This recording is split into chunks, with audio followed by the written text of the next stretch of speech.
cancers are said to be sensitive, emotional, and frankly, the mom friend of every friend group. But did you know there's actually 3 different kinds of cancers you can be based off of when you're born within Cancer season?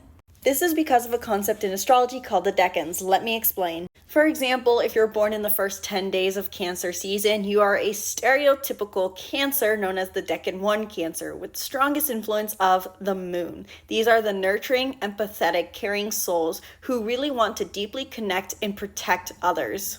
Because this is a stereotypical Cancer, this is also the person who may get stereotyped the most as being sensitive or emotional, as they have the most dominant influence of the moon on them. This can also make them more aware of other people's emotions too. And they may have more of the stereotypical mom friend energy.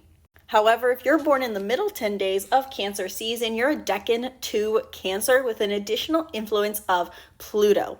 These are the more reserved and guarded Cancers. Less of that mom friend stereotype and more so keeping their emotions to themselves. Think of a hermit crab that protects their resources and withdraws from the world. This is the kind of energy you get from the Decan 2 Cancer. And given that they're ruled by Pluto, these people may have more of an awareness for either their own deeper emotions or easily pick up on the deeper emotions of others. They have more of a sense of mistrust, and they can be more defensive or protective as a result. They oftentimes can be said to be more cynical because they see the darker sides of other people and assume them.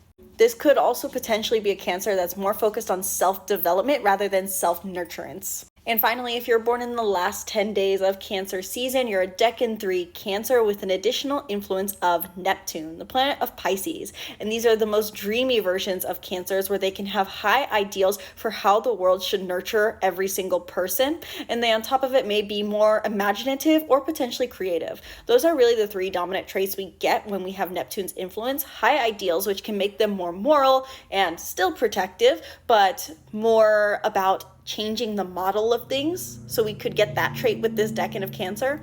Or we have a more creative, dreamy Cancer that just has a rose-tinted glass over everything they see in their life. This can also be the Cancer that is seen as more quote-unquote distant, because with Neptune's rule, they may be more disassociated. However, this is a very generalized brief overview into the 3 decans of Cancer. So drop a comment down below which Decan of Cancer are you, and maybe I can make a follow-up video going deeper into that one. And also be sure to check out my YouTube playlist called Decans Explained, where I explain the depths of the Cancer decans in my video, The Cancer Decans Explained. And if you want to learn more about your decans and your signs and your chart placements, I invite you to book a reading, and the link is in my bio. I want to say description box down below, but I forget every time that I'm not talking on YouTube right now. And follow for more.